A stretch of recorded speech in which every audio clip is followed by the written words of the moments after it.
Ang mga resibong nakalap ngayong hapon sa Malolos, Bulacan, ang maingay daw na inuman na uwi sa rambulan. Sa video na ito, makikita ang mga tao na nagkakagulo at maririnig ang sigawan at murahan.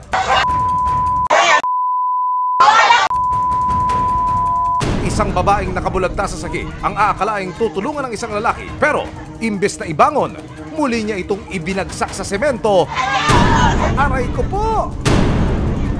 Akala nung iba nakakakita ng video, tutulungan ako, yung pala ibabagsak pa ulo ko. Ang mga resibo ng babae na nasa video, black eye, bukol at mga pasa. Maging ang kanyang kinakasama at mga menor de edad na anak nasangkot sa gulo. Sino ang kapitbahay na kanilang nakairingan? Ang panig ng mga lalaking ka-fist fight ni nanay, abangan mamaya! Pinakahihintay ng isang bata ang Paskong makulay at walang kasing saya.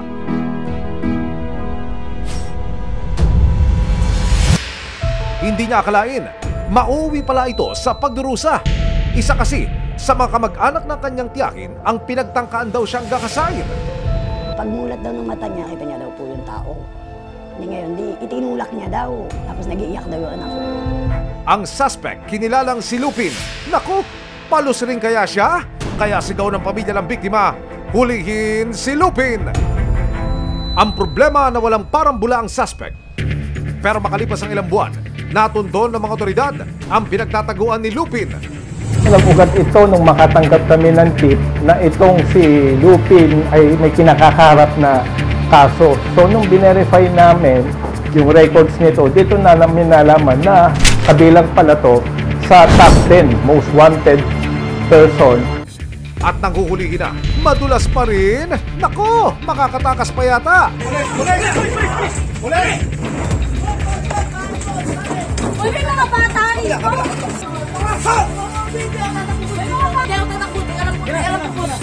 Ano mang reklamo, bibigyan tugon. Bawat hinaing at problema, hakanapan ng solusyon. Ito ang bago ninyong sandigan, hindi palalampasin ang mga tiwali at maling gawin. Dito, walang ligtas ang abusado at lalong walang lusot ang may atraso. Dahil ang lahat, hahanapan natin ang resibo. Magandang hapon, ako po si Emil Sumangil. Bisperas ng Pasko nitong nakaraang taon, imbes na merry ay napalitan ng scary ang gabi ng isang 14 na taong gulang na dalagita na itatago namin sa pangalang Grace. Dahil hindi regalo kundi pambabastos daw ang natanggap niya mula sa isa sa mga kamag-anak ng kanyang tiyuhin. Ang suspect ay kinilalang si Lupin, 21 years old. Kasi po noong December noon, kami pong mag-iina, wala kaming pang Noche Buena. Pinuntahan sila dito nung tiyuhin nila para doon mag Noche Buena. Siyempre, pumayag na rin po ako dahil wala naman ako tapakain sa mga anak ko, Pasko di po ba? Yung dalawang bunso doon sa anak ko, sumama doon. Nung gabing yun, nagkakasiyahan daw doon sa baba ng bahay ng tiyuhin nila. Tapos, andun nga daw yung Lupin. Tapos yung anak ko daw, dahil sa inaantok na gabi na, nagpaalam daw siya, napapagod na siya. Habang lasing na raw ang karamihan sa kanilang family reunion, di umano'y nagkaroon si Lupin ng pagkakataong molestyahin ng bata. Susunod, ang maaksyong pagtugis kay Lupin sa kanyang lungga. Dito na lang kami, dadaan po kami dito para dito na nakaposting yung kaliwat. Ito na kaya ang huling gabi ng pagtatago ng suspect. Uy, mga bata rito!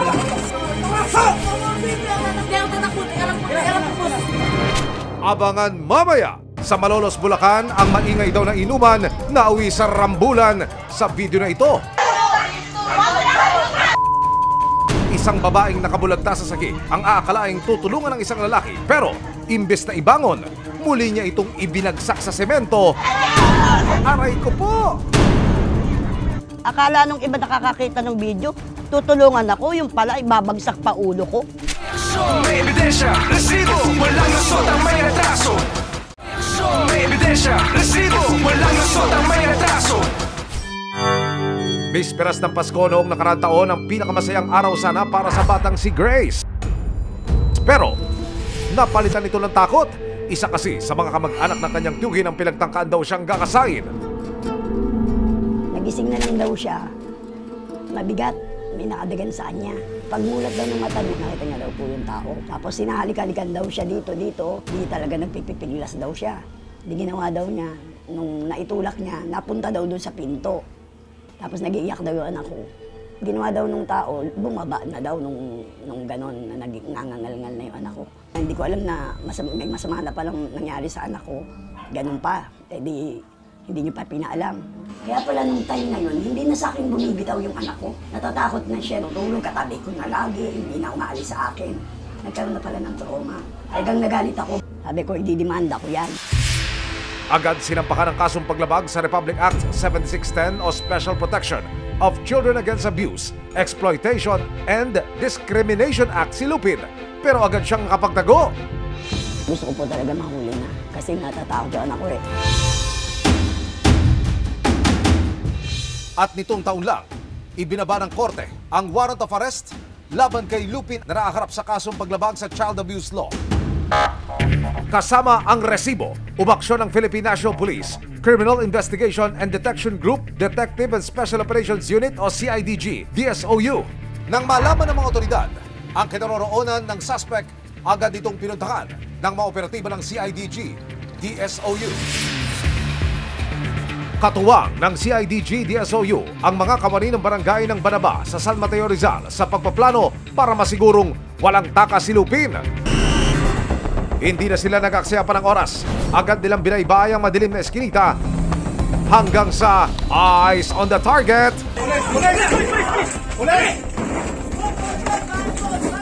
Uy, may mga bata rito! Hindi ako tatakbutin, alam po.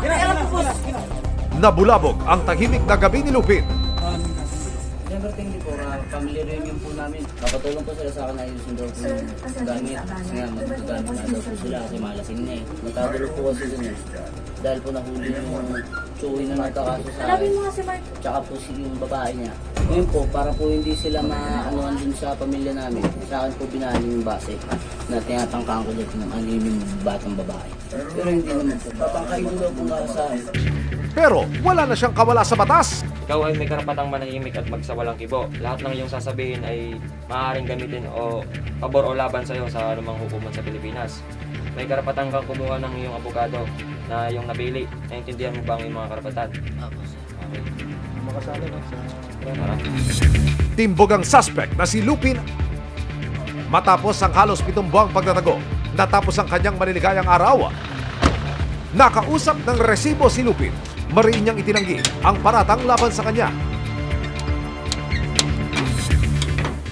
Wala po, nagpapaan niyo naman kasi, tsaka ko naman po amin ni ma'am yung kasalat na hindi ko naman po ginawa. Kahit naman po sabihin nila na parang mababaan po yung sentensya sa akin. Mahirap po ma'am, mahirapan po yung kalooban ko, gwapo na hindi ko naman po talaga ginawa.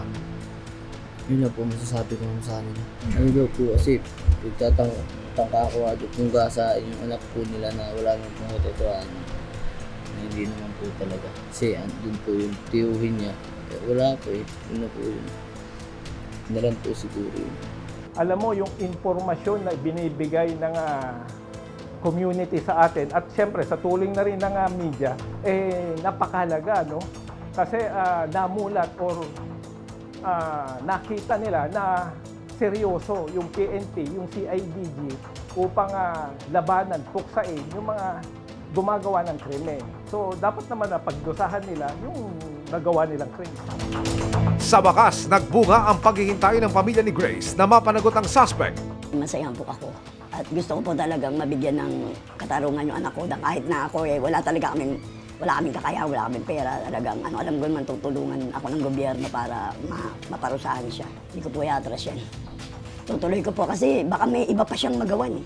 Naging bangungot man ang Pasko noong nakaraang taon para kay Grace. Ang pagkakahuli sa suspect ngayon ang magsisilbing magandang regalo sa kanya, pati na rin sa kanyang pamilya. Susunod, sa Malolos, Bulacan, ang maingay daw na inuman na uwi sa rambulan. Sa video na ito,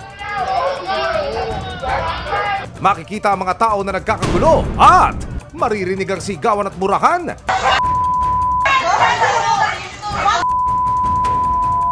Isang babaeng nakabulagta sa sagi ang aakalaing tutulungan ng isang lalaki pero imbes na ibangon, muli niya itong ibinagsak sa semento. Aray ko po! Akala nung iba nakakakita ng video, tutulungan ako, yung pala ibabagsak pa ulo ko. Pero lasing na raw si Nora at siya pangarawang naunang nanggulo. Curfew hour na po yun, ma'am. 9 to 10 na. Minumura ako dito sa harap, princess. Minumura ako. Ate, matulog ka. Bigla akong sinampal ko. May ebidensya, resibo, walang lusot ang may retraso. May aksyon, may ebidensya, resibo, walang lusot ang may retraso. Sa Malolos, Bulacan, ang maingay daw na inuman nauwi sa rambulan sa video na ito. Makikita ang mga tao na nagkakagulo at maririnig ang sigawan at murahan.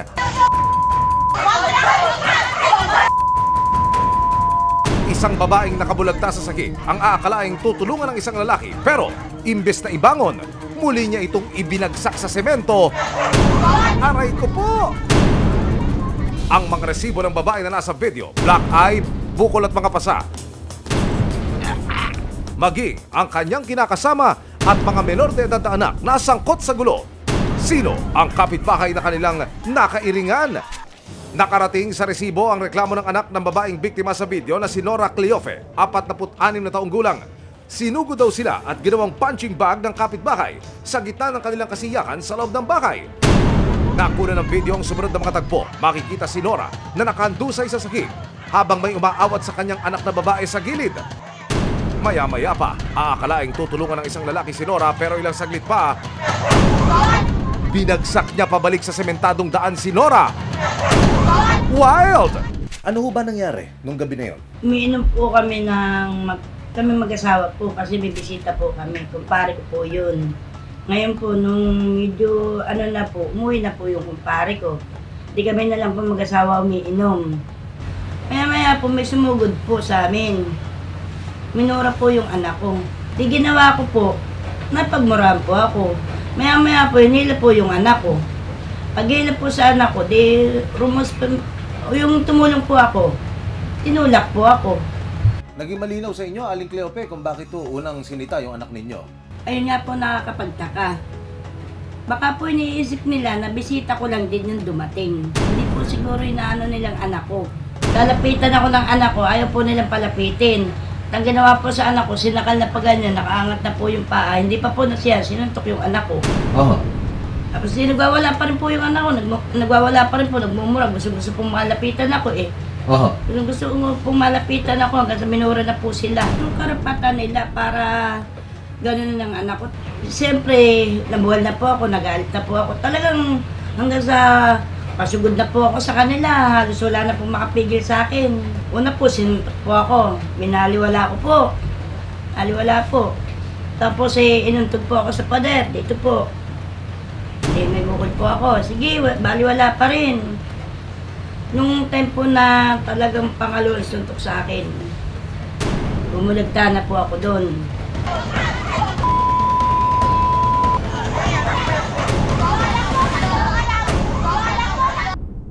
Ang kanyang kinakasama to the rescue sana, napurukan din.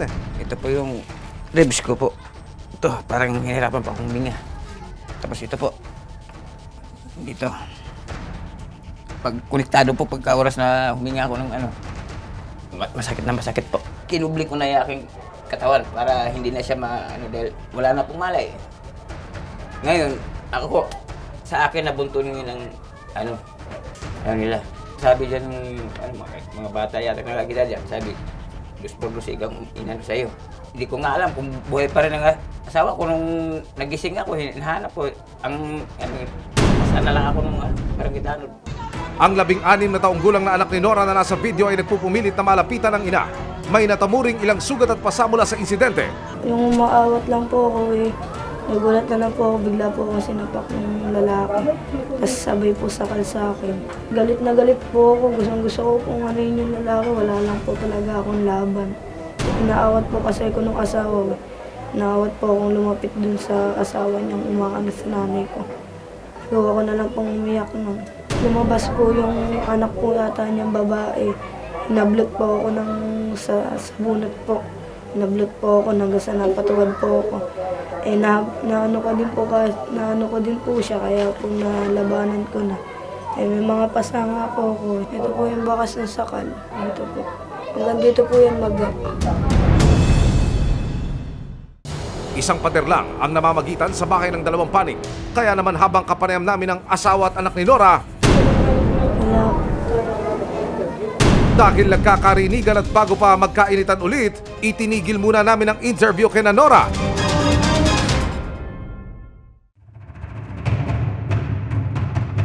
Pader lang ang pagitan ng tinitirhang bahay ni Nora at dalawang lalaking sangkot sa gulo, ang magpinsang buo na sina Darwin at Alvin Gonzales. Nagkalapagan na ang dalawang panig ng kanilang bersyon ng mga pangyari noong gabi ng July 14. Yung Alvin po, sumugod sa bahay namin. Maingay daw po kami. Dire-diretso po, wala pang pasintabi, minura kagad ang anak ko. Ma'am, hindi ako pumasok doon. Malabo. Ang nangyari ko ay... Diyan lang dito po yun. ma'am. Siya mismo ang lumalapit sa amin nanggugulo po. Kasi hindi namin po ito kilala eh. Di naman ni na Alvin at Darwin, lasing na raw si Nora at siya pangarawang naunang nanggulo. Curfew hour na po yun, ma'am. 9 to 10 na. Bali, dito po ako nakaupo, ma'am. Ngayon, lumabas siya. Ngayon, minumura ako dito sa harap. Pagmumura ako, ate, matulog ka. Bigla akong sinampal po. Kaya, ako naman, naano ko lang siya kundi. May tulak. Pero hindi ko po talagang gustong saktan siya. Sobrang kalasingan talaga siya, ma'am. Sa totoo lang, sino bang makipag-away sa babae, alam mo na may kaso ka dyan. Ang say naman ni Nora, Bumulagda na po ako. Halos nupaypay na po ako, wala na akong laban. Akala nung iba nakakakita ng video, tutulungan ako, yung pala ibabagsak pa ulo ko. balak naman daw talagang tulungan ni Alvin si Nora nang matulak at mapahiga ito sa sahig, pero... Tinusok yung mata ko, mami. Opo, sa sobrang lasing niya. Yan ma'am, yun, yun, siya yung nakahubad. Lasing ko talaga. Hindi pa mangyari yun, ma'am, kung hindi siya magamon dito sa amin.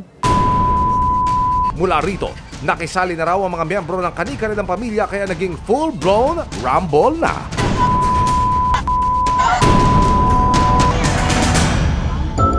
Ano nga ba ang say ng kanilang punong barangay? Yung lugar na yon dati isa sa pinakatahimik na lugar dito sa amin lugar. Ngayon yung mga tao mismo ang nagsasabi na sa akin na, Kapitan, dumating lang sila dito sa lugar na yon, gumulo na yung lugar namin. Madalas may away, may bidyoke, sigawan. Sino ang tinutukoy? Parehong partido? Bali, ma'am, pareho. Sinubukan daw ng kapitan ay pag-ayos ang dalawang magkapit-bahay pero desidido raw si Nora na sa pulis na magsampa ng kaso. Tumawag sa atin ng isang concerned citizen. Meron nga daw na nagkakagulo. Kaya nung sinabing doon, hindi na ako nagulat. Pero siyempre dahil dala ng tungkulin, tumawag ako nung kagawad, dala niya yung mga barangay tanod namin. Pagdating naman sa outpost, ang gusto nila sa pulis magharap. Nitong July 18, sa payo ng Malolos PNP, sinamahan ng resibo sa ospital si Nora para kumuha ng medical certificate mula sa medical legal. Ito raw ang kanyang pangakawakang resibo para makapagsampa ng kaso laban sa mga nanakit sa kanila. Ito pong ginawa ko na ito, mga certificate, para po yung mga ginawa sa amin mag-iina, pati sa asawa ko, kailangan ko po ito para mag-file ng kaso, ng demanda, para sa taong nang bugbog sa amin. Gusto ko lang po, yung taong nang bugbog sa amin, hindi na maulit na gawin pa sa iba ang ginawa sa amin na mag-iina at sa asawa ko. Wala nang ibang masaktan pa. Ayon sa medical legal certificate ni Nora, dalawa niyang anak at kanyang kinakasama, minor physical injuries lang ang natamo nilang magkakaanak. Sa ilalim ng batas, hanggat hindi serious physical injuries ang natamo ng complainant, hindi na agarang maipakukulong ang inireklamo pero maaaring sampakan sila ng kasong physical injury at paglabag sa Violence Against Women and Their Children Act. At para magawa ito ni Nora, kailangan niya muna ng certificate to file action mula sa barangay at Lupon matapos mag-hearing dito. Kaya nitong Miyerkules, kasama ang resibo, nagtungo si Nora sa barangay hall para magpa-blatter at formal lang mag-straight hook ng reklamo. Ang inaasahan ko na lang po, magkaroon ng ustisya at katarungan nangyari sa amin. Sana naman po huwag mabaliwala. Ito pong tao na to hindi na tao eh. Demonyo na po. Bakit niyo po nasabi yun? Papatay na po gagawin sa akin eh. Kita po nyo, nung ibinaldog ang ulo ko, pumwesto pa. Sina Darwin at Alvin naman nag-counterpunch ng kanilang reklamo laban sa pamilya ni Nora. Kasi ang gusto din namin kung maayos na lang. Ganon din po ang gagawin namin kasi may anak akong maliliit. Nagka-trauma yung anak kong 5. Child abuse din po ang kaso nila sa amin. Mayroon po kami. Para sa kapitan ng barangay, dahil ayaw mag-peace be with you ng magkapitbahay, nagkakaroon na ng pagdinig sa kanilang barangay sa lalong madaling panahon. Ang gagawin naman ng barangay, i-schedule yung kanilang patawag na magkakaroon tayo ng 3 patawag sa kanila hanggang sa ililipat natin sa Lupon. Pag hindi sila nagkaayos doon mag-i-issue ang barangay ng certification to file action para kung sino yung gustong magdemanda. Akit na sila ng korte. Kapag napatunayang may grounds, posibleng makarap sa kasong physical injury at paglabag sa Violence Against Women and Their Children Act ang mga kapitbahay ni Nora. Ang magkakapitbahay kailangan may konsiderasyon sa isa't isa. Pairalin ng respeto at kung maaari, huwag idaan sa bote ang usapan para ang gulo at karahasan ay maiwasan.